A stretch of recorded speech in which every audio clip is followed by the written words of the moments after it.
Applause.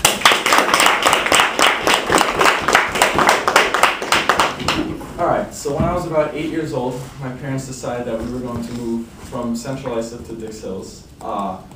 So being the new kid in town, my parents wanted me to go to camp.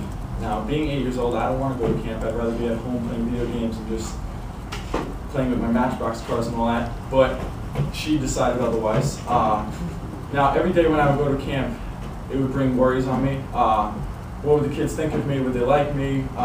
Does this dress make me look fat? All that stuff. So yeah, because of the worry I had, I'm sorry to say, but I had excessive bowel movements. I always had to go to the bathroom. So I would always be late to camp. So based off of my own personal experience and information that I've gotten off the internet, I'm able to talk about anxiety. Every person in this room at one point or another is going to experience some form of anxiety. Whether it be before a class, a big test, a midterm final, before a game, or even just a change in your life like I did, like I had to move. Now there's 3 important things that you should know about anxiety. And I'm going to define anxiety, discuss the symptoms, and then explain some of the treatments that you could take. Now according to Merriam-Webster.com, anxiety is an abnormal or overwhelming sense of apprehension and fear, often marked by psychological signs, such as sweating, tension, and increased pulse, by doubting concerns about the reality and nature of the threat, and by self-doubt about one's capacity to cope with it.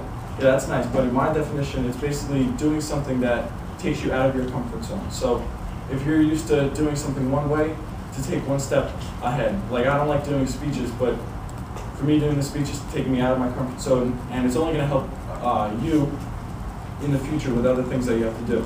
Now the people, and another definition, people have the tendency to become uneasy and they get anxious and worry about doing different things. They show symptoms of what anxiety is.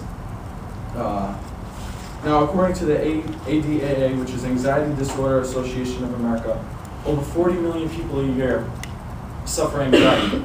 It grows by 4 million each year, about. They think that they just have the case of the nerves, and that's not true actually. So are you one of those people that suffer from anxiety? Now, the symptoms are, one is worry. Are you constantly stressed about stuff? Do you always think the worst? You know, unreal views. Like I said, do you picture yourself are you scared to get on a plane because you think it's going to get hijacked or something? Are you edgy? Do you answer people quickly and like snap at people? Do you get tense? Do you get like pains in your shoulders and stuff? Like I know like last night when I was doing mine, I was getting like pains in my shoulders. I used to get headaches all the time. The doctor and my nurse at school used to think that I needed glasses because I was always getting headaches. Sweating, I never really dealt with sweating, but some people, because they're so anxious, they sweat even when they're not doing a physical activity. Some people get nauseous. I never really dealt with that, but some people do. They find it hard to sleep, some people. Last night I couldn't sleep at all. I fell asleep at like 3 o'clock in the morning and then woke up at like 6. And then, like me, I had excessive bowel movements. Yeah.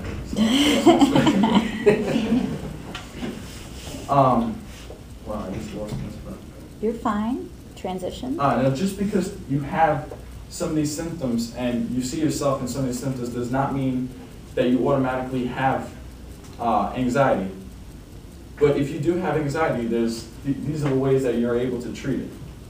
Now, according to WebMD.com, there's 3 different types. You could have medication, psychotherapy, and cognitive behavioral therapy. Now, the different types of medication, there's Paxil, Zoloft, Celexa, I don't know how to pronounce that. Celexa, thank you. Basically, they're just helping you with your anxiety. There's anti-anxiety medication, and then for this one, I didn't realize at first, but I said, what does heart medication have to do with your anxiety? What the heart medication does is it slows down your heart rate and your pulse, making it more able for you to relax, so it makes it easier for you.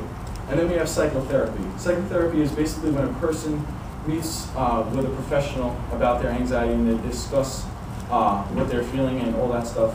And then cognitive behavioral therapy. According to Wikipedia, it's a psychotherapeutic approach. Much like the last treatment of psychotherapy, it's a talking therapy.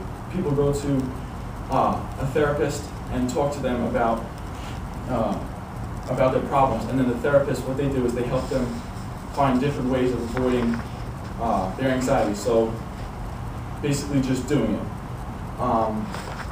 And then there's, besides taking medication and psychotherapy and all that, there's different ways that you could prevent anxiety. For one, you could just reduce your caffeine intake. Don't drink 6 cups of coffee before you have to go to class and do a speech. Consult a doctor about over-the-counter medication. It says on any boxes that you're supposed to do that anyway, so you should probably do that, but nobody does. Exercise daily, like Mark said, you're supposed to exercise basically every day, not just to maintain your body, but it keeps you mentally healthy. Eat healthy. What you eat and what you put into your body is going to come out in your everyday living. Seek counseling. So whether it's between a teacher, a professional, or even it's just your best friend, talk to somebody that you trust and that you could relate to, that they could help you. And then finally, there's meditation and yoga. Some people, for their meditation, they either pray or they go into a quiet room and just sit and think. So whatever helps you to prevent that anxiety. But now that you know about anxiety, you know what it is, and you know that there's many symptoms, and you also know how to treat it. So now, when you have to go to camp, you don't have to worry about what the kids think of you or how you look in that dress. So just relax and do it. Awesome.